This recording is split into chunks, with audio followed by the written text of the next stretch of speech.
कुसंग बड़े बड़े विद्वानों को, बड़े बड़े साधुओं को, बड़े बड़े पहलवानों को, बलवानों को, मिनिस्टरों को, कलेक्टरों को, जजों को भी पतन कर देता है। कुसंग याद रखना, ये साधारण चीज नहीं। कुसंग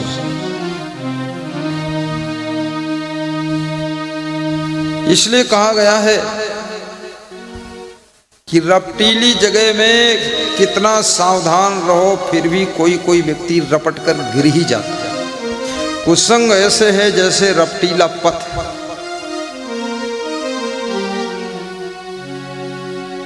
और जो कुसंग पा करके भी न गिरे वो संचित के बलवान, उसके पूर्व जन्म के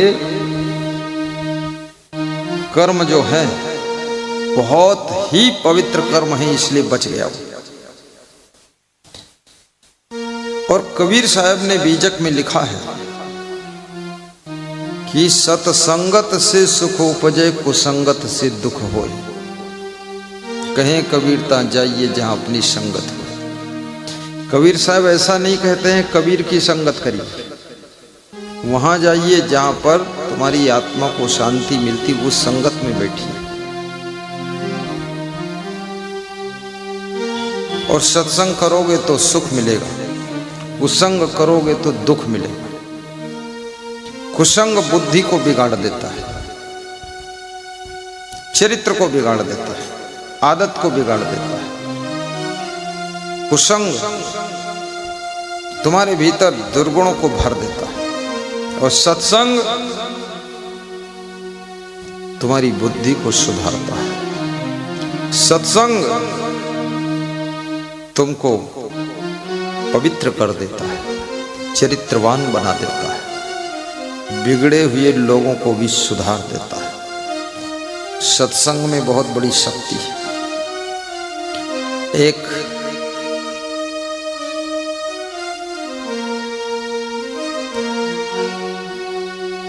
मंत्री ने अपने राजा से कहा, राजा साहब आप भी सत्संग समागम करा दीजिए, कोई महान संत बुलाइए, सत्संग करा दो। तो राजा ने कहा कि सत्संग कराने से क्या फायदा, और सत्संग सुनने से क्या फायदा, और सत्संग में पैसा खर्च करने से भी क्या फायदा, और सत्संग में साधु को बुलाने से क्या फायदा। वो साधु आएगा, 3 दिन सत्संग सुनाएगा, 3 दिन खाएगा सोएगा, 3 दिन मेरा भी टाइम बिगड़ेगा, इससे क्या फायदा। कुछ लोग फायदा बहुत सोचते हैं, जहां फायदा वहां वे अपने आप को जोड़ते। तो मंत्री ने कहा, अरे राजा साहब आप तो राजा हैं, आपके खजाने में क्या कमी है, एक बार सत्संग करा था। मंत्री सत्संगी था, मंत्री सत्संग के महत्व को समझता था। जो व्यक्ति सत्संग के महत्व को समझ जाता है वही सत्संग कराता है, वही सत्संग में चंदा देता है, वही सत्संग सुनता है, और वही सत्संग दूसरों को भी सुनवाता है, और वही संत की कद्र करता है, और वही व्यक्ति सत्संग में डुबकी लगा करके जीवन का परम सुख प्राप्त करता है, परम सुख प्राप्त करता है। ये छोटी बात नहीं है। धनवान होने से कोई सत्संगी नहीं बन सकता। कितने लोगों के पास में इतना धन है कि धन की ही टेंशन है, इतना धन छिपाऊं कहां, बचाऊं कहां, करूं क्या, और उस धन में से भी वो 2 लाख खर्च नहीं कर सकते। लेकिन जो सत्संग के महत्व को समझ जाता है वो चंदा भी दिल खोल कर देता है, बुला कर देता है। एक व्यक्ति ने कहा कि मुझे चंदा चाहिए, तो हमने कहा मांग लो चंदा। तो मांगा, तो एक घर में गया मांगने के लिए, तो जिसके यहाँ चंदा मांगा उसने जो है कहा तुम जितने लिख दो उतना मैं दे दूंगा। तो उसने बहुत हिम्मत करके लिखा 1100 क्योंकि सोचा हमें लिखना तो भाई हिम्मत से लिखा 1100। क्योंकि चंदा में भी लोग ऐसे विचित्र है, कोई 10 रुपया देता है, कोई 20 रुपया देता है, कोई ऐसा भी कंजड़ है 5 रुपया देगा, और कोई रुपया तो देगा नहीं, चंदा तो देगा नहीं, लेकिन निंदा देगा और निंदा कर देगा।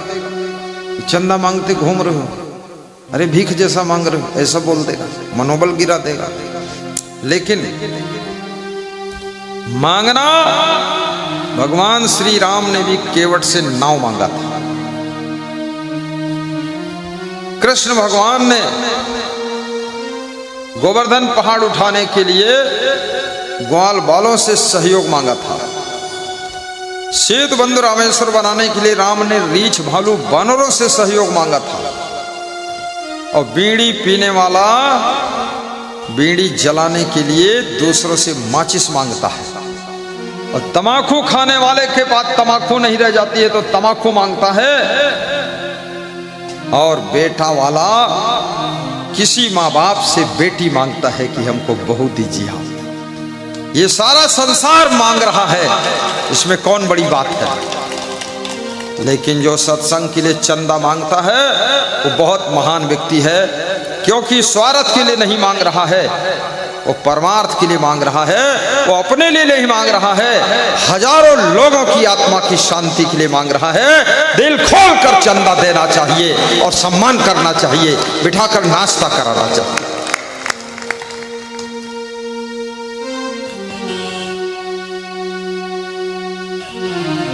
तो उसने 1100 लिख दिए। देने वाले ने कहा आपने कम लिखा है।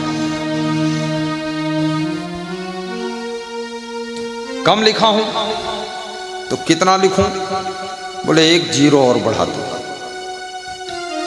तो 11,000 हो गए। बोले अभी भी कम है। अरे अभी भी कम है।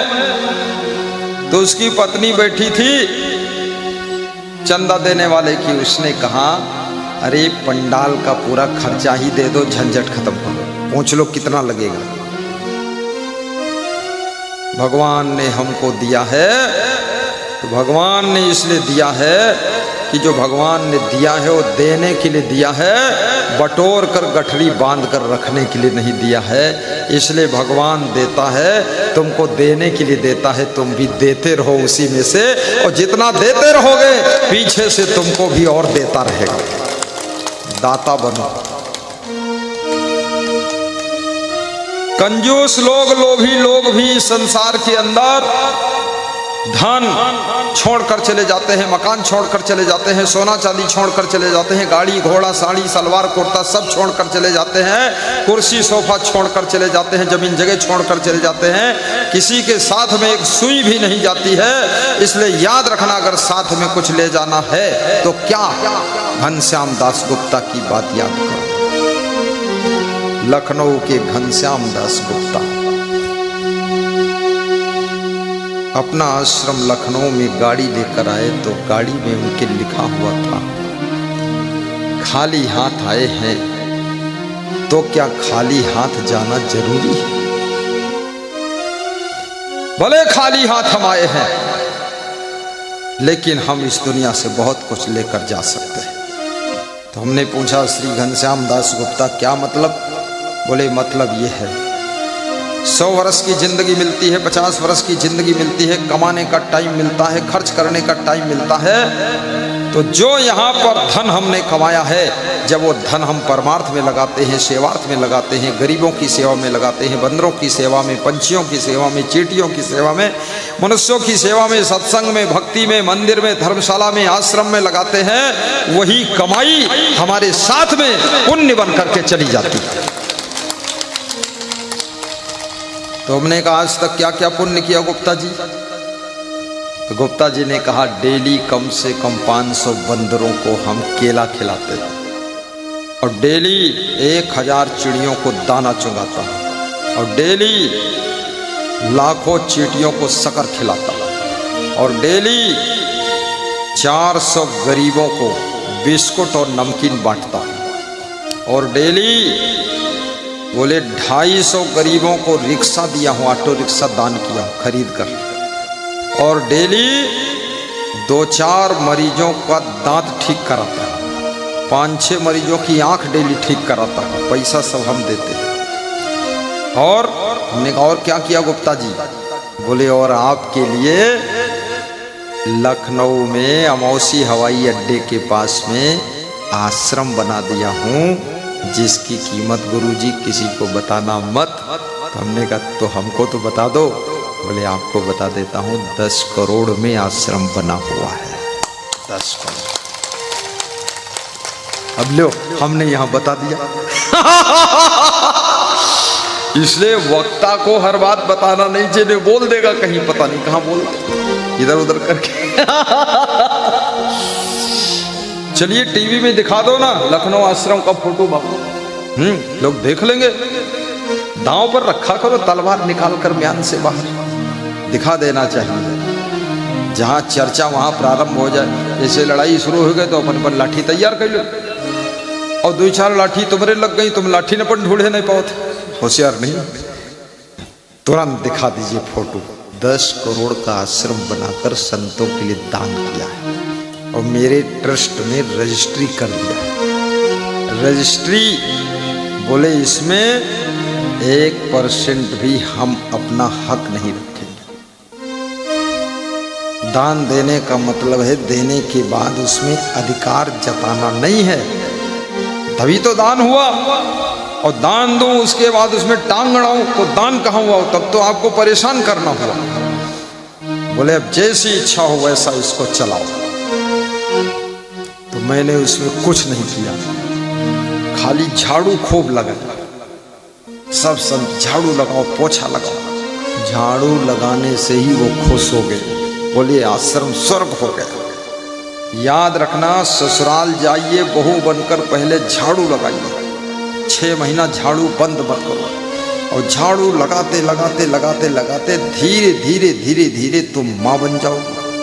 और फिर झाड़ू लगाओ, पोछा लगाओ, लगाते लगाते धीरे धीरे तुम सासू बन जाओगे। फिर और झाड़ू लगाओ, पोछा लगाओ, और धीरे धीरे तुम दादी बन जाओगे।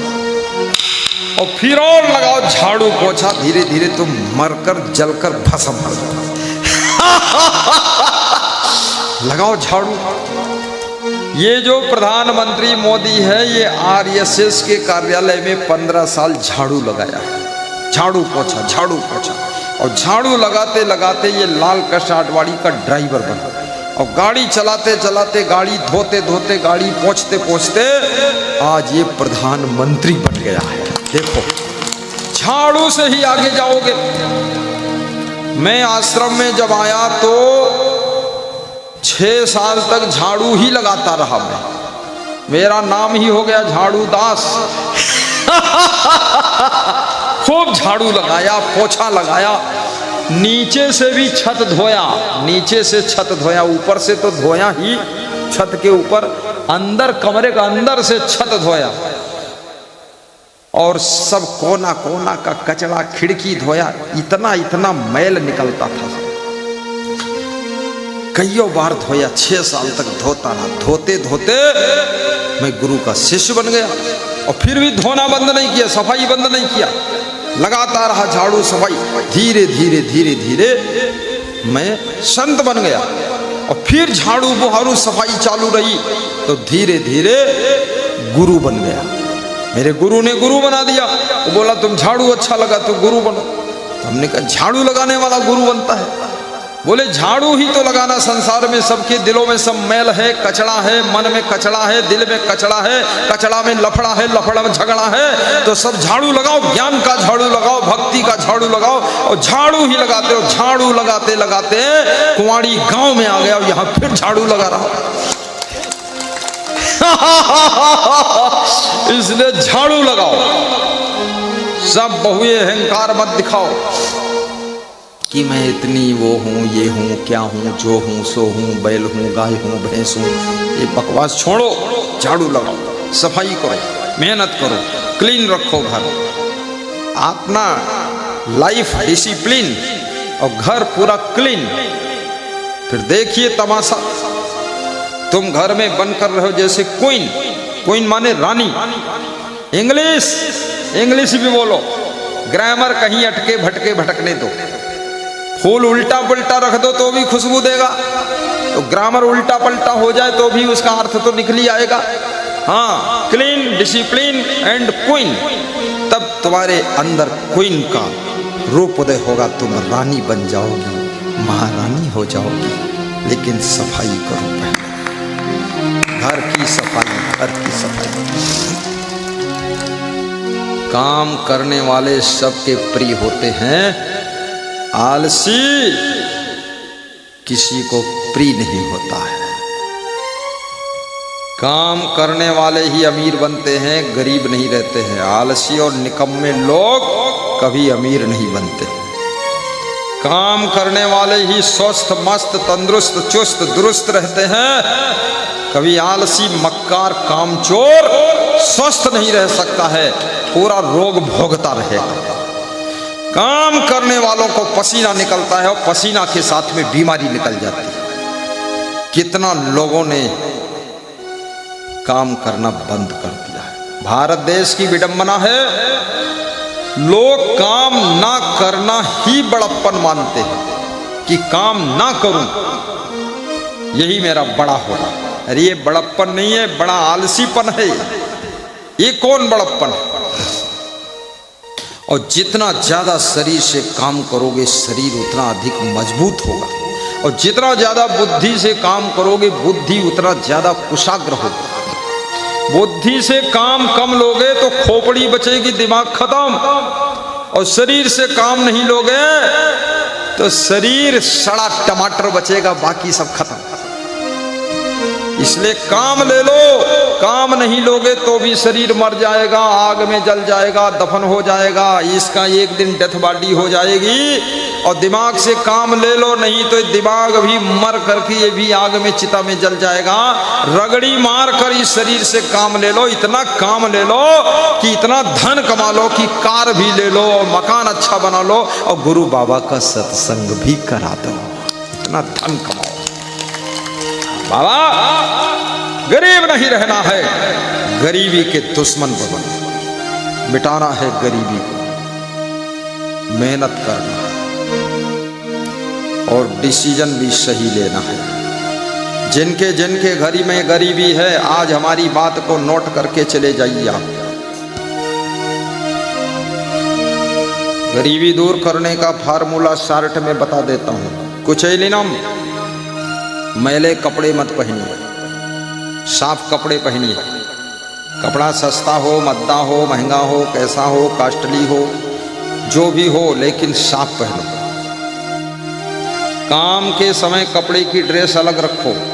जो माटी कूड़ा का काम करना, उसकी ड्रेस अलग, उसको भी धो।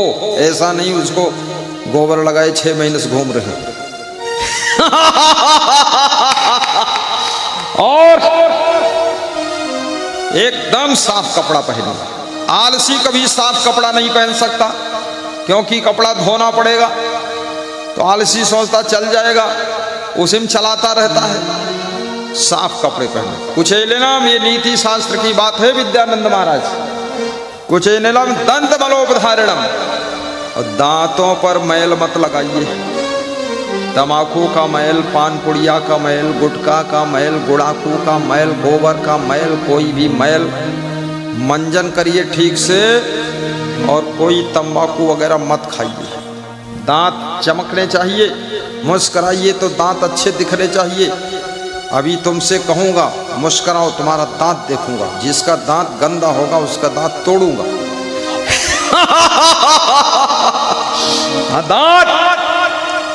दांत साफ रखना है। तुम कहोगे दांत से धन कैसे आएगा? अरे दांत से ही आएगा। कपड़े साफ और दांत साफ। आपने कभी कभी सुना होगा, जब तुम हंसते हो, मुस्कुराते हो, तो लोग कहते हैं, अरे भाई आपकी हंसी बहुत अच्छी लगती, आपकी मुस्कान अच्छी लगती, दांत बड़े सुंदर हैं आपके, इसलिए दांत साफ रखो। तीसरी चीज, बहवासिनम, बहुत भोजन मत खाओ, कम खाओ। बिल्कुल ना खाओ ऐसा नहीं, बिल्कुल नहीं खाओगे तो मर जाओगे, और कम खाओगे तो बीमार नहीं होगे, और अधिक खाओगे तो कभी स्वस्थ नहीं रहोगे, रोज काखा कोखा करोगे, रोज कोई कोई बीमारी रहेगी। कम खाओ। भावाश्रम, बहुत भोजन नहीं खाना चाहिए धनवान बनने के लिए। भावाश्रम निष्ठुर भाषणम चा, और गाली मत बको। कठोर बोलने की आदत छोड़ो। कोई गलती कर रहा है, डांटने की जरूरत है तो उसको डांट दो, और डांटने के बाद फिर प्रेम करो। स्वभाव मत बिगाड़ो अपना, क्योंकि वो जो बिगड़ा है वो तो बिगड़ा है ही, उसके लफड़ा में तुम भी बिगड़ गए। बहू सुधरेगी कि नहीं सुधरेगी, सासू भी बिगड़ गई बहू के चक्कर में, चिड़चिड़ हो गई। कितने लोग दूसरों को सुधारने में खुद बिगड़ गए। वही तो नालायक सुधरेगा नहीं, भालू, लेकिन तुम बिगड़ जाओगे। तुम्हारी मस्ती, तुम्हारी हंसी खुशी सब नष्ट कर देंगे चुट्टे लोग। कितना खुश रहती थी बहू, बेटी अपने घर में, मायके में। ससुराल में पहुंची है, ससुराल का लफड़ी में लफड़ा देख करके इतना टेंशन हो गई उस बेटी को। जब मायके लौट कर आई तो माँ पूछती, बेटी तुझे क्या हुआ? तो बेटी कहती है, हाय मेरी बुआ, उड़ गया सुआ, गुरुजी की दुआ, और जो हुआ सो हुआ, कह नहीं सकती क्या हुआ। तो कहाँ हुआ? बोले ससुराल में हुआ। तो क्या हुआ? बोले उड़ गया सुआ। इधर से अरे इतनी खुश रहने वाली लड़की वहां से रोती चिल्लाती तड़पती पे पे करती आ रही है, दुखी हो गई, क्योंकि सासू का फरसा चल रहा है और ससुर का गड़सा चल रहा है और पति की दारू चल रही है, और देवर नालायक इतना है दुष्ट। ये सबके बीच में, दुई पाटन के बीच में साबुत बचा न कोई, चकनाचूर हो गई वो लड़की। अरे ससुराल वालों को भी सावधान रहना चाहिए। किसी की लड़की आई है, किसी ने बेटी दिया है, अपनी बेटी को चकनाचूर करने के लिए दिया है, अपनी बेटी को तुम्हारे घर में सुख भोगने के लिए दिया है। तुमने सबने मिलकर के उसको मार कूट के इतना चकनाचूर कर दिया, मार ही डाला। कितनी लड़कियों को मार डाला ससुराल वालों ने, चोर निकम्मे। ये सब काम मत करो, गलत बात है। किसी की बेटी को अपनी बेटी से भी ज्यादा संभाल कर रखो। और ये बेटी एक दिन तुम्हारे आंगन में पोती पोता जन्म दे करके आंगन की रौनक बढ़ाएगी। यही बहू एक दिन मां बन करके आगे भविष्य के लिए सृष्टि की रचना करेगी। याद रखना, बहू के बिना घर सूना है, बच्चों के बिना आंगन सूना है, संतों के बिना आश्रम सूना है, और शिष्यों के बिना गुरु भी सूना है, और गुरु के बिना शिष्यों का जीवन सूना है। माँ बाप के बिना बच्चों का जीवन सूना है, और बच्चों के बिना आपका आंगन भी सूना है। इसलिए सबको संभाल कर रखो, तभी तुम्हारी जिंदगी में रौनक दूना है, रौनक दूना है। संभाल कर रखिए। और बेटियां भी ससुराल में जाएं तो ससुराल में बहुत खुशियां रहती हैं, इंतजार रहता है बेटी का कि आज हमारी बहू आ रही, बहू आ रही, बहू आ रही। सासू भी खुश है, ससुर भी खुश है, पति भी खुश है, बहू से सब खुश होते हैं। लेकिन कितनी बहुएं ऐसी पहुंची हैं ससुराल में तलवार लेकर। ससुराल और लिए है तलवार। सबसे पहले सासू के पांव काट दिया, फिर ससुर की खोपड़ी काट दी, फिर अपने पति की नाक काट दी, और फिर देवर को लेवर बना दिया।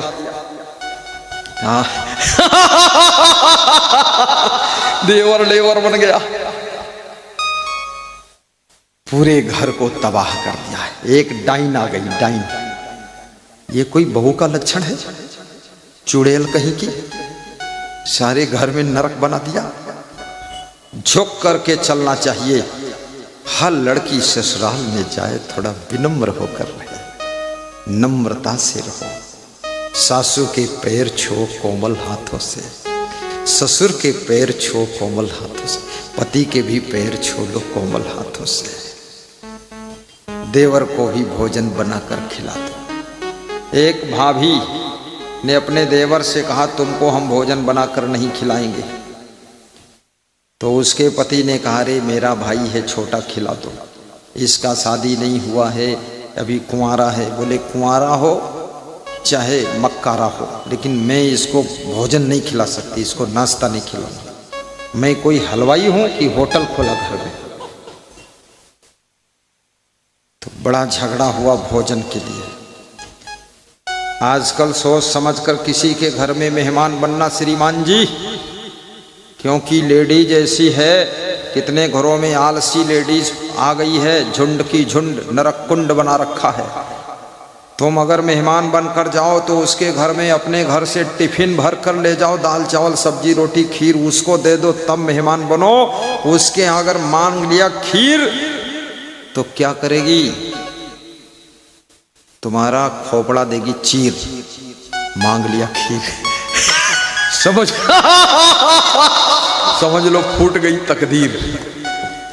इसलिए संभल कर मेहमान बनना, ये नहीं वहां खड़े खीसे काढ़े दमाद आ गए, इतनी मार पड़ेगी दमादगिरी सब निकल जाएगी, कोई वहां पूछने वाला नहीं। बहुत आलसी लोग पैदा हो रहा है। एक समय वो था मेहमान के आने पर लोग खुश होते थे, आज वो समय आ गया है कि मेहमान आता बाद को है, पहुंचते पहले हैं कि विदा कब हो गए। एक साधु था, महंत था, बड़ा महंत था, 16 किलो सोना उसके आश्रम से इंदिरा गांधी ने काला धन बनाकर निकाला था। 16 किलो सोना उसके आश्रम में जब कोई साधु आता था तो पहले पूछता था लौटकर कहां जाओगे, तो बोलता था मुगल सराय, शाम को 4 बजे ट्रेन है, भोजन कर लो, और 4 आने दक्षिणा देता था, बोलता चले जाओ। वो बोलता था साधु रात रुकना चाहता हूं, बोले रात की बात नहीं, 4 बजे ट्रेन है, पकड़ लो चले जाओ। तो रात क्यों नहीं रुकने दोगे, अरे बोला कि 20 रुपये का भोजन रात में भी खाओगे, इससे निकल जाओ चवन्नी लेकर। इतना चट्टा साधु महंत बनता है, चोर कहीं का, चंडाल, उधर गद्दी से बेईमान कहीं का। तेरे बाप का धन है ये महंती करता है। आश्रम पूरी दुनिया के लिए होता है, आश्रम भक्तों के लिए होता, गृहस्थों के लिए होता, आश्रम सब संतों के लिए होता, सेवा के लिए होता है। आश्रम के ऊपर सांप जैसी कुंडली बनाकर बैठ जाना, अपनी बपौती मान लेना, और किसी भगत को एक चाय न देना, और किसी साधु को भोजन न देना, ये चंडाल आदमी आश्रम फालतू यहां गद्दी पर बैठ गया, चोर कहीं का। आखिर 16 किलो सोना गवर्नमेंट ने काला धन समझकर निकाल लिया। क्या मतलब हुआ, आए संत का आदर नहीं किया, ना भक्तों का आदर किया। मैं गत वर्ष कुप्पा घाट गया था हरिनंदन बाबा का दर्शन करने के लिए। कुप्पा घाट मालूम है कि नहीं, भागलपुर में है, जिनको मालूम है हाथ ऊंचा करके बताओ, नहीं तुमको बप्पा घाट पहुंचाऊंगा। मालूम है, सबको मालूम है, मैं भी हाथ उठाता हूं, मैं गया हूं मैं दर्शन करने गया बाबा का, तो वहां महर्षि में ही दास महाराज की समाधि का दर्शन किया, शाहीदास महाराज की समाधि, संत से भी क्या क्या सब दर्शन किया। उसके बाद हमको वहां ले गए जहां भंडारा चल रहा था। अरे इतना अच्छा भंडारा बना हुआ था,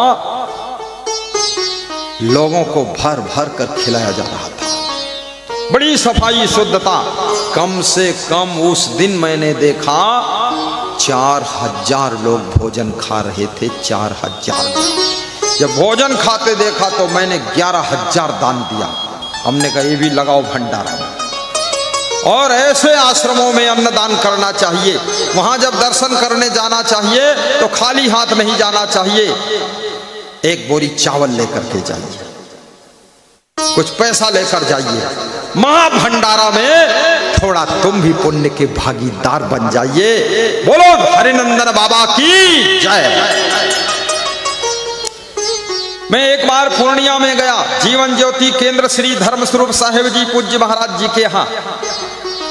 और वहां देखा मैंने 3 दिन का प्रोग्राम था, तो इतना बड़ा भंडारा कि 20,000 लोग भोजन कर रहे। मेरे होश उड़ गए। उस समय मैं छोटा ही था। कितना छोटा था? जितना छोटा था उतना छोटा था, नहीं बताऊंगा कितना छोटा था। 26 दिन रुका उनके यहाँ, 26 दिन। बहुत प्रेम से वो रखते थे और साथ में 20,000 लोगों का भंडारा। उस समय मेरे पास में 20 रुपये भी नहीं थे। मैं बड़ा गरीब नाथ साधु था। मैंने कहा साहब जी बहुत सेवा हो रही है। सब भक्त कोई अन्नदान लाता था, धन दान लाता था, महाभंडारा चल रहा था। नाम था पूज्य सदगुरु आचार्य श्री धर्म स्वरूप साहिब जी। आज उनका शरीर नहीं है, लेकिन उनकी यादें हैं। महर्षि में ही दास भगवान का शरीर नहीं है, लेकिन उनकी याद दिलों में है।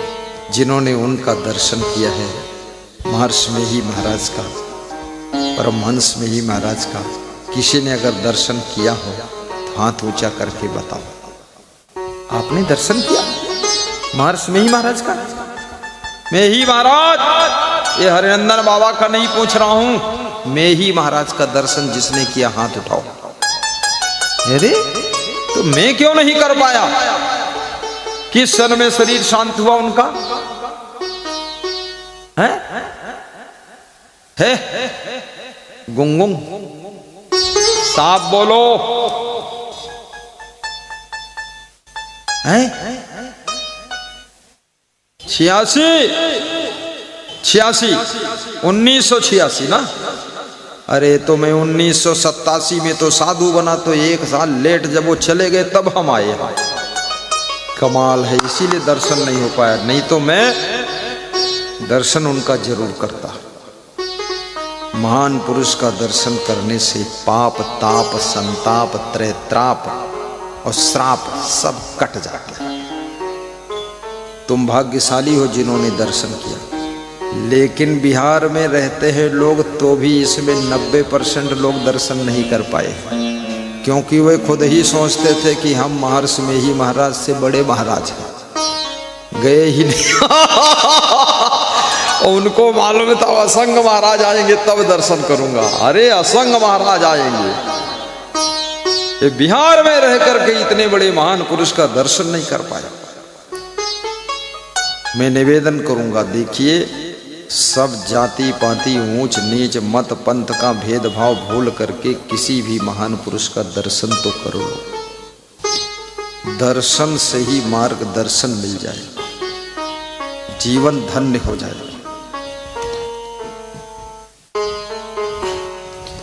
दर्शन की बलिहारी गुरु जी तुम्हारे, दर्शन की बलिहारी।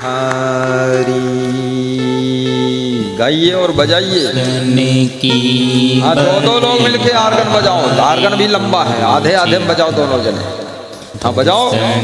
की बलिहारी, दर्शन की बलिहारी गुरु जी तुम्हारे, दर्शन की बलिहारी। विद्यानंद बाबा की आंखों में आंसू आ गए जब गुरु का नाम लिया, धर्म स्वरूप साहिब का। आंखें डबडबा गई, थोड़ा रंग लाल हो गया कि मेरे गुरु की महिमा इनको कैसे मालूम है। मैं 26 दिन उनके साथ जीवन ज्योति केंद्र में रहा था। उसके बाद वे मेरे आश्रम आए थे, वहां 5-6 दिन रुके थे। बहुत प्रेम हो गया था। सब संतन की बलिहारी, संत मत में लिखा हुआ है सब संतन की बलिहारी। वही ज्ञान की पंक्ति को लेकर चलो, सब संतन की बलिहारी। दर्शन की बलिहारी गुरु जी तुम्हें, दर्शन की बलिहारी, दर्शन की बलिहारी गुरु जी तुमरे, दर्शन की बलिहारी। तुम्हारे तरस से संकट कटत है, तुम्हारे दरस से संकट कटत है। भाव मिटावत भारी गुरु जी तुम्हारे दर्शन की बलिहारी। दर्शन की बलिहारी गुरु जी तुम्हारे दर्शन की बलिहारी। जिन्हें दरस सुख दियो दया करी, जिन्हें दरस सुख दियो दया करी। आवागमन निवारी गुरु जी तुम्हारे दर्शन की बलिहारी।